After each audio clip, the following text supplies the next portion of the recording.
Những cái miếng bì mỏng ấy không được giòn, với mình quấn nó khó. Đấy, đây này, em nhìn thấy chưa? Cái độ dày của bì này, rất là nhiều phụ nữ ấy, người ta lười gặm móng thì người ta muốn bổ sung cái chất collagen hoặc là người ta muốn bổ sung để cho xương khớp ấy. Đây cũng là một cái cơ duyên mà chị ý thích ăn, sau đấy thì người ta áp dụng vào để người ta bán cho khách hàng.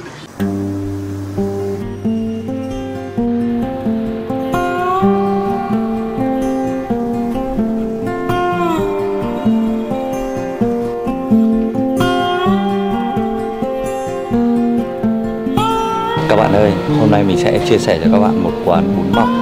Quán này thì người ta có cái món rất là đặc biệt các bạn nhé. Tí nữa mình sẽ vào mình cho các bạn xem. Đặc biệt duy nhất gần như là ở Hà Nội này mình chưa thấy ai người ta làm cái món giò này. Còn bây giờ thì mình và các bạn thì đang xuất phát là vào buổi sáng. Cái ngoài giờ còn tầm 5 giờ hơn một chút thôi. Chỗ này là ngõ 43 Phạm Ngọc Thạch các bạn nhé.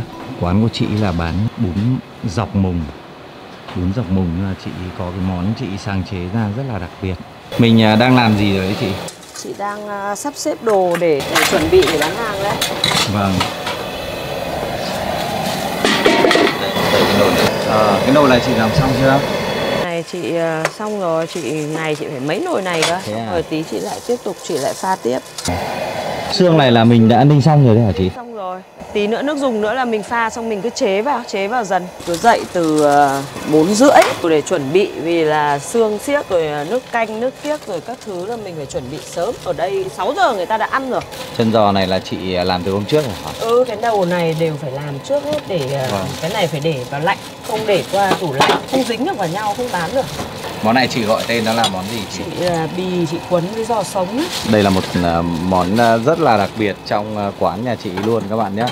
Cứ đơn giản là chị mua bì về chị cuốn với giò thì khách ăn thì cứ gọi là cho em ít bì cuốn với giò đấy. Vâng. Sao chị lại nghĩ ra được cái món ăn này nó lạ thế này? Thực ra là vì nhà chị rất thích ăn những cái đồ mà nó dai dai giòn giòn ấy. Thì mỗi lần mình làm mình kho thịt hay là mình nấu với thịt đông mình cứ cho ít bì vào. Cái hôm đấy mình bảo là thôi muốn cuốn nó với giò xem là ăn nó ngon không, thì cho khách ăn thử thì người ta thấy ngon thì mình cứ thế mình làm mình bán thôi. Mở hàng lấy ngày từ hôm mùng 4 rồi, người ta đặt mấy cái nồi lẩu. Đây khi nó sôi ấy, cái nghệ ấy, nó sẽ lên bọt này, mình hớt nó đi thì nó sẽ trong như thế này. Và chị cho thêm cà chua các thứ vào. Bún mọc này cái gì nó cũng có cái màu vàng thì nhỉ? Nó hợp với cả nghệ nhỉ? Đúng rồi, có nghệ cà chua. Đấy, cứ cắt dây đi mình mới thái. Xong rồi cứ hết mình. Cái này thì mình vừa làm vừa bán được, vì là mình cất vào ngăn mát một tí là cái bì này nó săn lại luôn. Nó rắn lại luôn. Cái nguyên tắc của những bì hay là cái này. Còn thịt này thì lại phải làm từ hôm trước, chuẩn bị từ hôm trước. Đây đúng là phát minh độc lạ của chị đấy. Lần đầu tiên em thấy ở Việt Nam đấy. Các hàng bún dọc mùng thì có thể là người ta không làm đâu, nhưng mà vì là mình rất thích ăn những cái dai dai giòn giòn ấy. Bì thì nó tốt bổ sung cho collagen ấy. Nhiều khách người ta cứ thích thái cái này ra, người ta ăn không này, chấm với gia vị mì tôm các thứ là người ta ăn một bát như thế này với cả móng chấm Maggi chẳng hạn đấy, Maggi hoặc gia vị mì, khách thích lắm. Cái này không phải là lúc nào chị cũng có nhiều, vì chị toàn mua những cái miếng bì thăn ấy. Cái miếng bì thăn nó ngon, những cái miếng bì nó dày ngon, xong rồi người ta mới lọc ra, về cạo hết lông đi, xong rồi về mình mới làm. Đấy, đúng không? Nhìn thấy không? Đấy, những cái miếng bì mỏng ấy thì nó không được giòn, với mình quấn nó khó. Đấy, đây này, em nhìn thấy chưa? Đấy, để độ dày của bì này. Đấy, mình cứ làm đây, sẽ có những cái bì. Đây này, đây những miếng bì này. Xong về mình cắt ra nó vừa vừa thôi để mình làm. Đấy, đấy. Đấy. Đấy, mình cứ nhìn cũng ngon miệng nhỉ? Ăn thì nó giòn. Ăn nó giòn sần sật như là gân ấy. Đấy. Nhưng mà nó lại mềm. Vì bì thì khi mình luộc lên rồi thì nó sẽ mềm. Từ năm ngoái thôi chị mới cho cái này vào chị bán đấy chứ. À đấy à? Chị có thấy khách hàng người ta đón nhận tốt không? Thực ra là khách rất là thích ăn, những ai mà người ta thích ăn này giòn thêm vào, với cả có những rất là nhiều phụ nữ ấy, thì người ta thích là người ta lười gặm móng thì người ta muốn bổ sung cái chất collagen hoặc là người ta muốn bổ sung để cho xương khớp ấy, thì người ta không gặm móng nữa mà người ta ăn cái bì này. Cái này của chị thì nó cũng đơn giản. Các bạn nhìn cái bát rất là hấp dẫn, độc đáo nhỉ. Mà đúng là bì nó cũng là cái món nó dễ ăn, giòn giòn dai dai. Đây để chị đi ra chợ lại mối hàng đang gọi. Chị bảo người ta vì hôm nay đầu năm mới.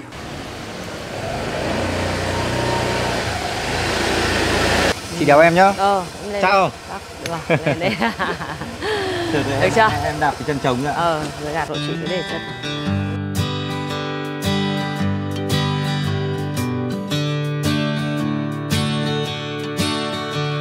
Chợ ngay đây. Đi tí đến luôn. Ở bên này là trường gì đấy hả chị? Nó là trường, có mấy trường tiểu học, trường Kim Liên, trường Đống Đa với cái trường mầm non.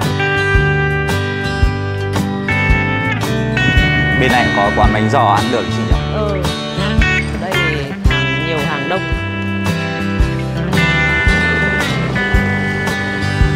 Họp chợ rất đông. Bên này thì có cái sân chơi của khu tập thể. Trong này rất là nhiều sân chơi.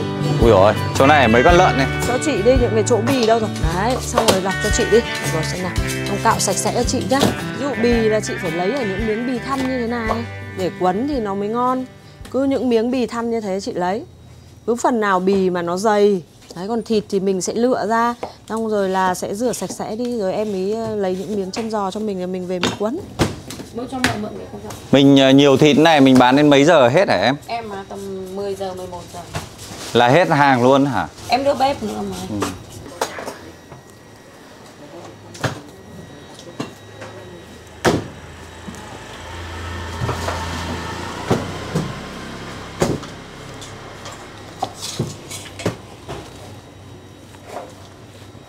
Mỡ trắng.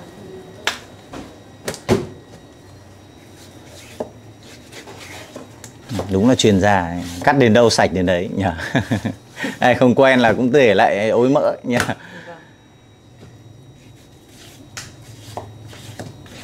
Nghề của bọn em. Nghề rồi, cái gì cũng có nghề hết này.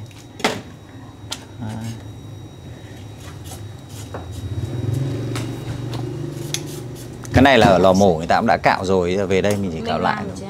Mình phải làm sạch sẽ. Em là lấy lại từ lò mổ hay là nhà mình làm luôn này? Em mua con nào ngon thì em làm. Thì không phải về làm. Đâu cho chị miếng thịt vai đi. Lấy vai xong xay ra chị đi, thêm mỡ xay. Thôi hàng ngày thì lượng mà khách người ta đặt sẵn là chiếm khoảng bao nhiêu % này? 20% còn lại là mình bán lẻ ở chợ. Cái phần này nó cũng có tí mỡ. Có nhưng mà nó ít, nó vẫn khô. Mình vẫn phải lấy thêm mỡ ngoài đúng không? Vẫn phải cho thêm. Phần cho chị thêm nữa. Rửa đi cho chị nhé.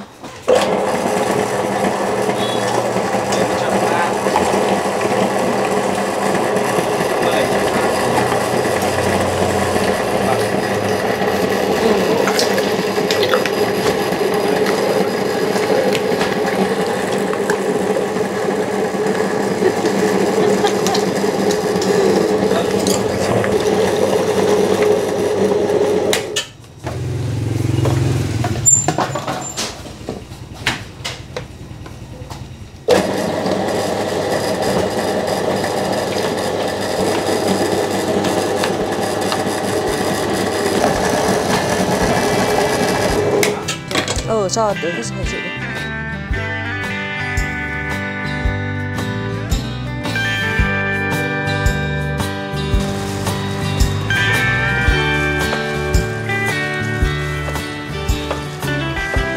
Thịt vai vừa nãy mình vừa xay đấy. Em mì chính à cô?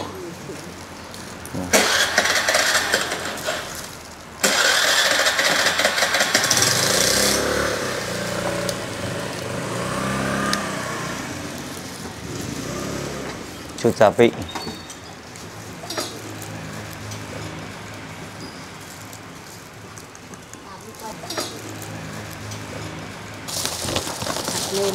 Hạt nêm cơ no. Hạt nêm meza. Vâng.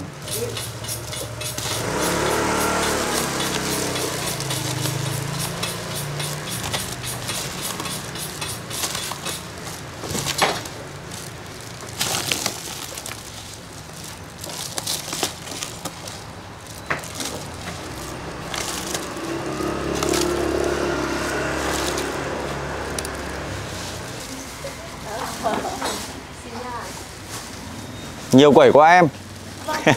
Giao cho nhiều nhà không? Nhiều anh ạ.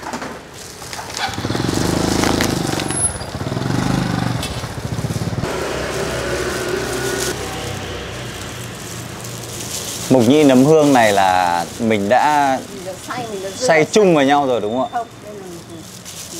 À để riêng ra bây giờ mới cho vào.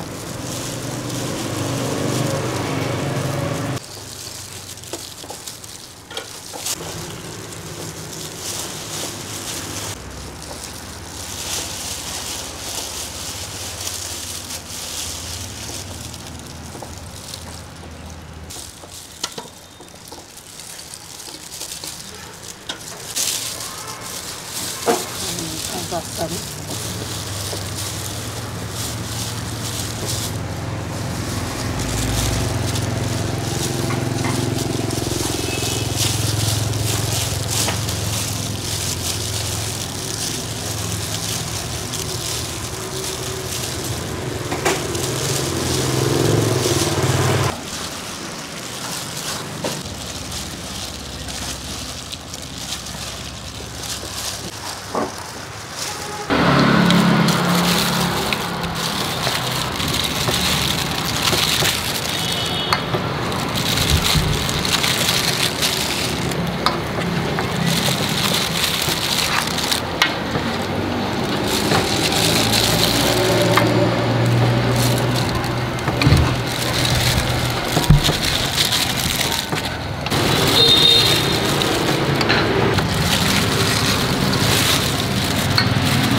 Hôm nay nhá, cái muối dọc mùng nó để ở sẵn đấy. Mẹ ạ, mẹ ra mẹ lấy đi.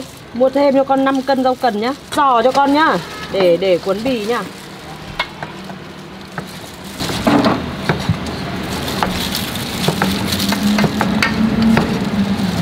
Con lấy đi chị ơi, cho đá vào đi.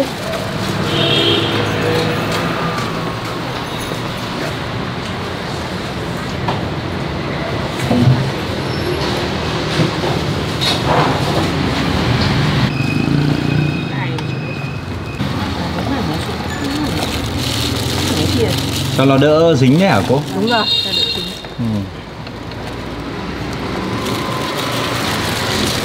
Làm cái gì nó cũng phải có cái mẹo cô nhỉ? Bì thăn này chị lấy về xong rồi chị sẽ phải bóp muối với bóp giấm nó sạch sẽ như thế này. Cho nó hơi bớt hôi đi. Thế xong rồi nó thật sạch sẽ đi, bắt đầu mình mới trần lên. Mình trần lên sau đó mình mới cuốn. Đây là mình cạo những cái nhớt, những cái các thứ. Còn ở chợ đó, lúc người ta làm là người ta cũng đã cạo cho mình sạch sẽ rồi. Vâng. Đấy.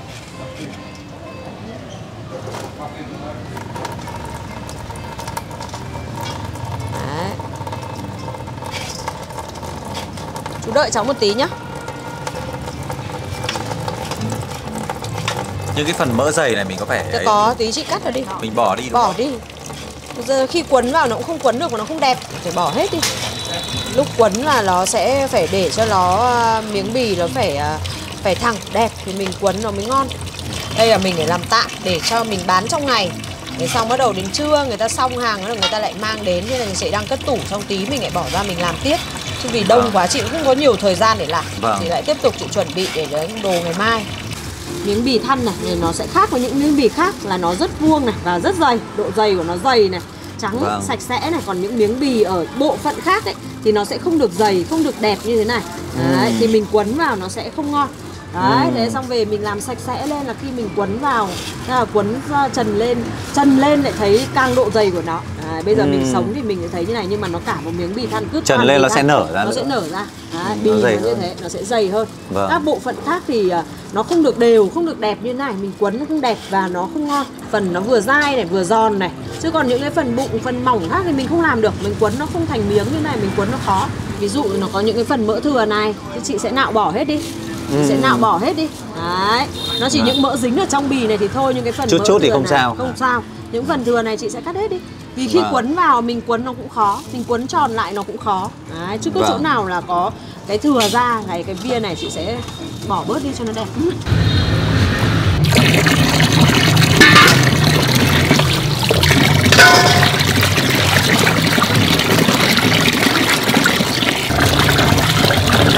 Vỏ như vỏ quần áo cô nhỉ? Sát kỹ cho nó sạch. Vâng.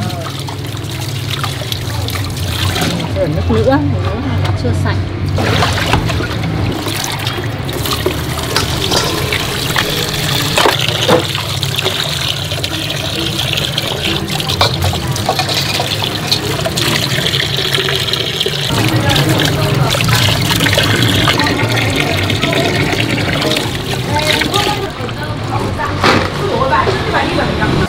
Bây giờ chị sẽ cho vào đây để chị trần.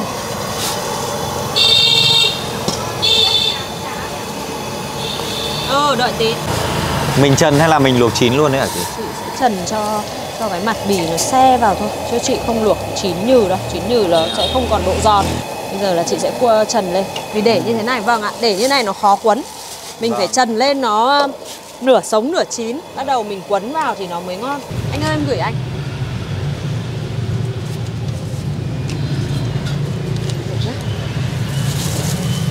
Như này là sắp được rồi, xong chị sẽ vớt ra nước đá để cho nó nguội. Nó như thế này mình mới quấn được này. Chứ còn nó mềm như vừa nãy mình quấn rất là khó. Thế này nó sẽ có cái độ co đúng không chị? Đúng rồi, nó sẽ có độ co. Đấy, em nhìn thấy không? Khi miếng bì mình trần lên rồi, đây mình sẽ nhìn thấy cái độ dày của miếng bì này. Đấy, đúng không? Đây đúng, nó dày hẳn lên nhỉ? Bì. Đúng đấy nhỉ? Bì nó sẽ nở. Vâng. Nguyên tắc của các cái bì này là nó sẽ nở. Đấy, mình trần như thế này rồi, thế bắt đầu mình mới tỉa, mình cắt cho mình quấn vào nó thành từng miếng nó mới đẹp. Đây này, đấy, ví dụ như những miếng này này, cái này là được rồi. Xong bắt đầu bây giờ chị vớt hết ra, xong chị ngâm vào đá, xong rồi ra mình quấn là xong. Bây giờ chị vớt ra, cho vào đây cho nó nguội. Chị ra chị làm luôn. Vẫn ở trong nhà. Chị cho vào đá lại cho nó nguội nhanh với cả nó co mạnh hơn à? Cho nó nguội nhanh thôi để chị làm, vì là mình đang cần để mình bán buổi trưa ấy. Vâng. Xong rồi tí nữa hết hàng chị lại làm một mẻ nữa để bán ngày mai. Thế này là xong rồi. Thế thôi, mình quấn tạm một ít để mình bán cái tầm trưa. Có muối với giấm rồi ạ.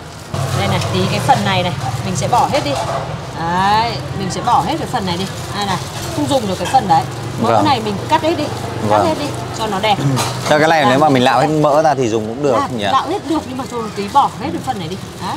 Thế thôi, chỉ như thế này thôi. Bây giờ chị sẽ lấy giò và các thứ là chị quấn vào. Đây, mình muốn là giò nó không dính vào găng tay này thì mình phải xoa với nước này. Cái giò này mình không cần nhiều tí quấn ấy, nó sẽ khi mình quấn là nó sẽ phòi hết cả ra ngoài. Đấy, mình chỉ cần phết để cho nó dính được với nhau thôi.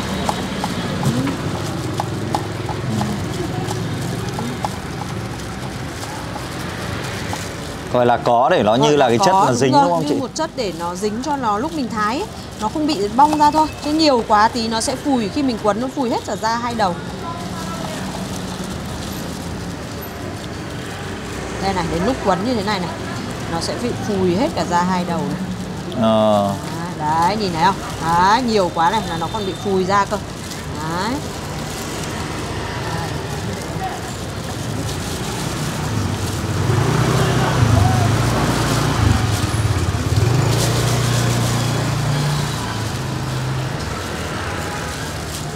Thấy không, những cái miếng bì thăn lúc mà mình trần xong nó rất là dày, rất là ngon.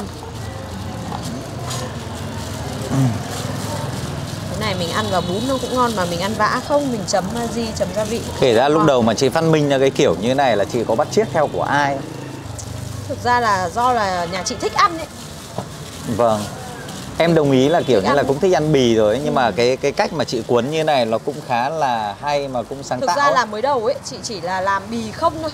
Bì không để nhà chị ăn thôi. Thế nhưng mà đến khi chị thái ra ấy thì chị thấy nó long hết cả ra ấy.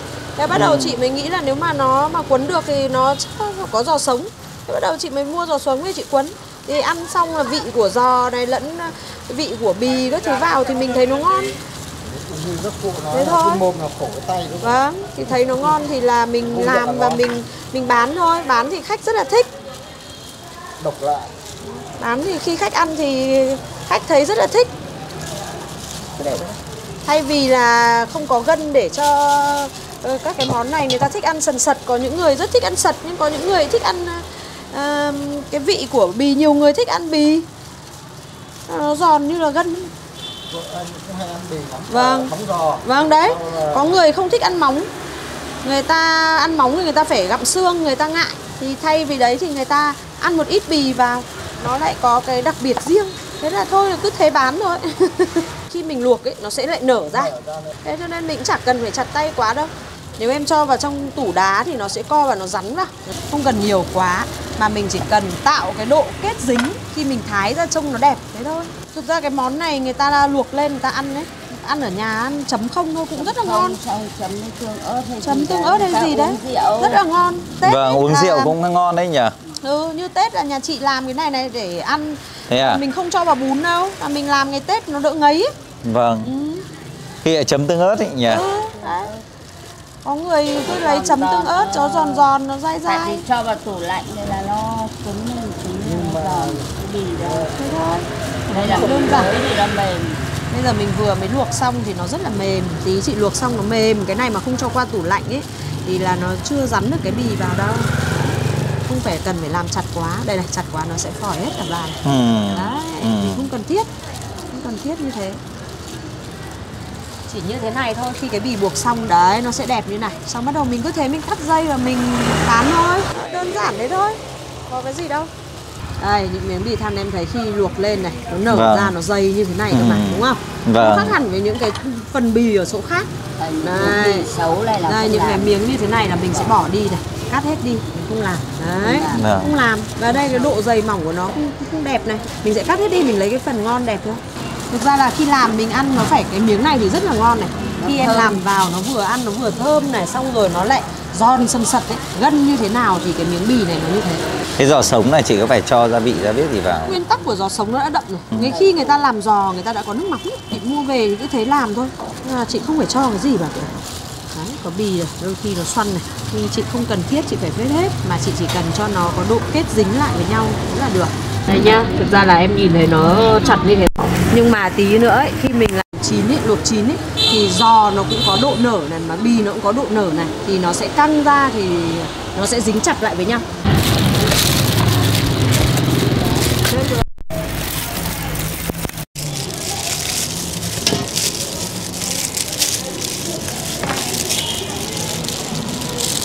Chỗ này là chị quấn xong hết rồi. Xong bắt đầu bây giờ là chị sẽ cho vào nồi chị luộc.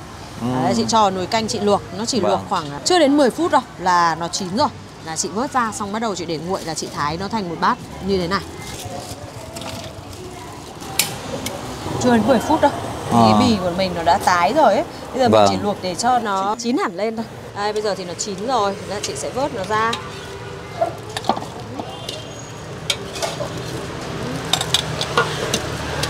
Xong bây giờ mình cho vào tủ cho nó nguội, nó rắn lại thôi, là mình thái ra mình bán.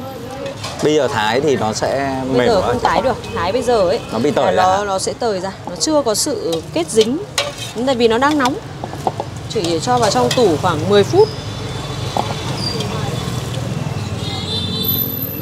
Chị ơi, chị ăn gì đấy? Chị có phải chờ người không ạ? Vâng ạ. Mọc nhỏ là không ăn hành à? Vâng ạ. Em ăn món lọc nhé.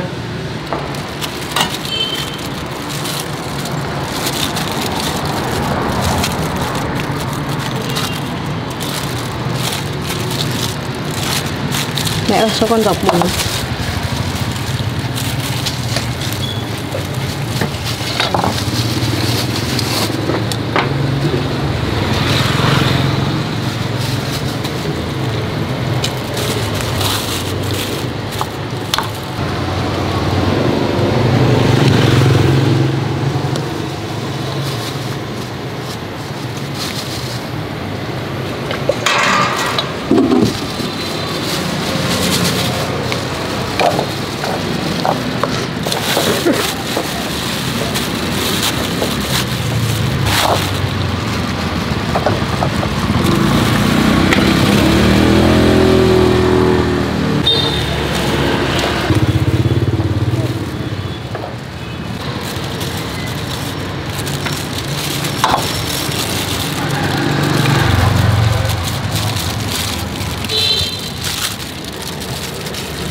Xin bát ạ. Vâng ạ, anh ngồi đi ạ.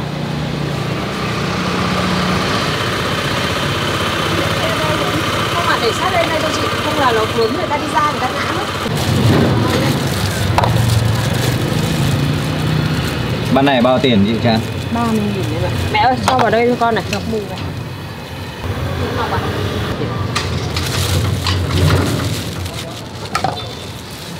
Em thấy bình quân mọi người ăn 30.000 nhiều.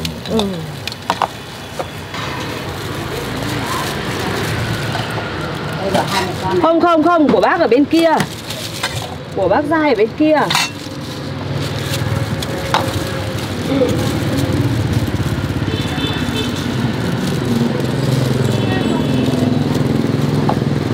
Đây mới là của chị ở dưới này. Không dọc mùng, không này. Mẹ có hành. Không có măng. Hôm nay không có măng. Rồi, 2 bát đều có hành cái gì? Ok. Ngồi sớm. Hôm nay ngày đầu xuân không có măng. Người ta chưa đi. Mùa 9 người ta mới đi.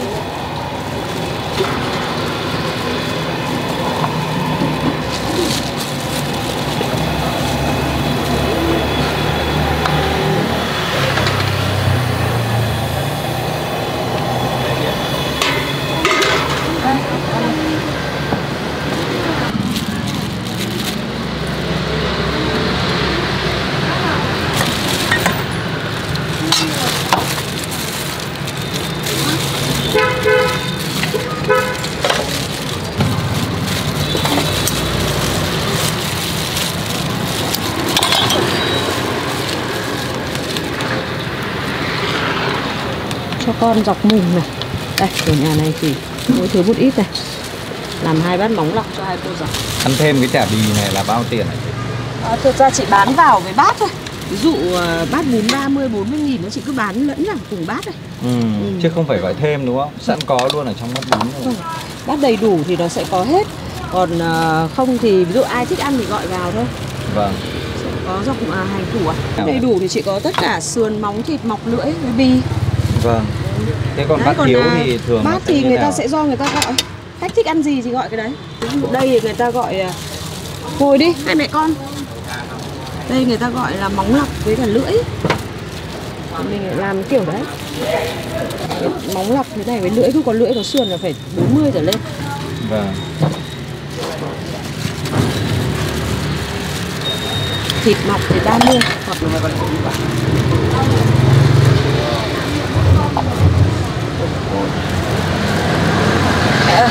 Bát này của cô giáo đấy, cứ để lên kia để chờ rau cần.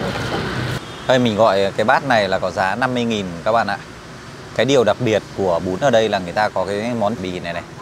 Đây cũng là một cái cơ duyên mà chị ý thích ăn, sau đấy thì áp dụng vào để người ta bán cho khách hàng. Đây mình có cho thêm măng này. Kia mình sẽ cho thêm một chút tương ớt nữa để cho nó ngon. Thêm một chút hạt tiêu này. Đó. Ok, mời các bạn nhé. Đói quá rồi.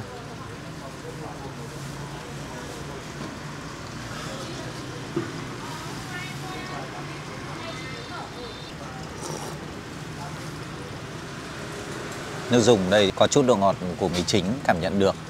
Mình thấy là nó cũng vừa phải, cũng khá là dễ ăn.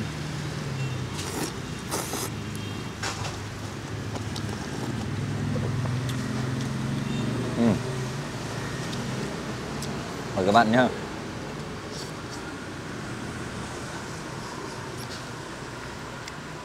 Chả bì thì ăn sần sật, vừa giòn vừa dẻo. Ăn mà nó sẽ hơi sần sật một tí các bạn ạ. Ăn rất là hay luôn. Người ta cũng nhặt kỹ rồi, không còn lông.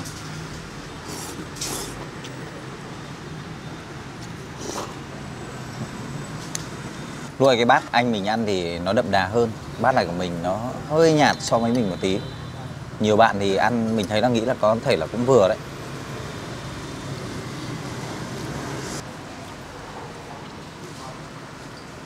Đây là miếng lưỡi. Ăn giòn, sần sật. Măng đen khá ngon các bạn ạ. Hơi chua chua và trong măng ăn nó hơi có chút vị ngọt. Không chua nhiều và không ngọt nhiều. Thì nó cũng mềm măng rồi. Ăn vào là thấm cái vị chua với cả vị ngọt.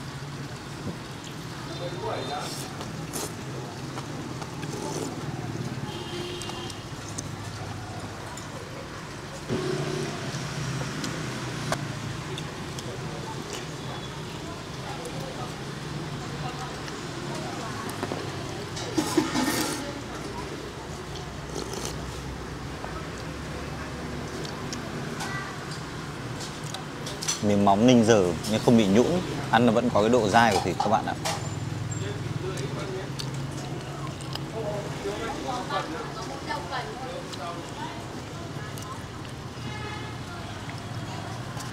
Thêm tí vị hơi chua với cả ngọt nhẹ của măng rất là dễ ăn.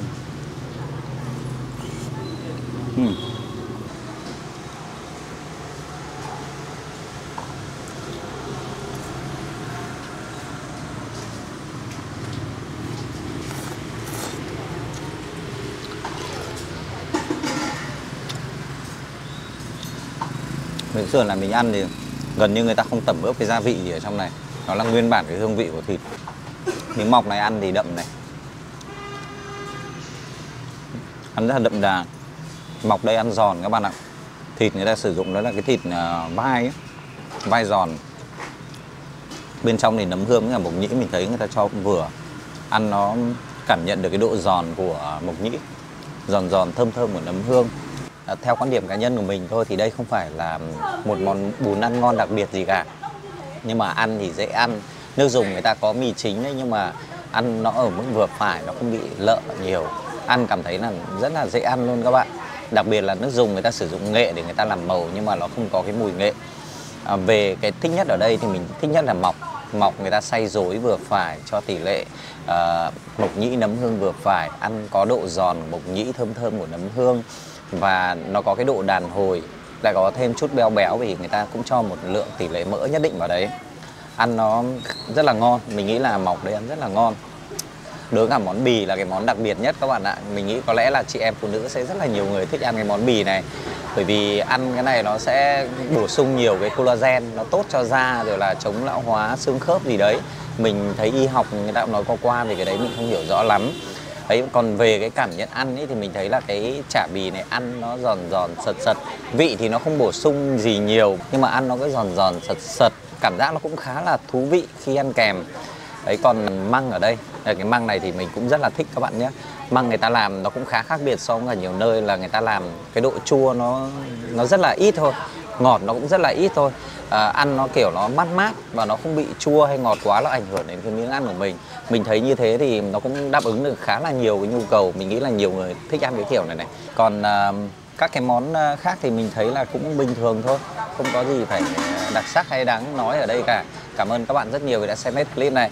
Hy vọng rằng clip sẽ đem đến cho các bạn một hương vị mới, đặc biệt mà gần như là duy nhất. Cảm ơn các bạn rất nhiều vì đã xem hết clip này. Còn bây giờ xin chào và hẹn gặp lại.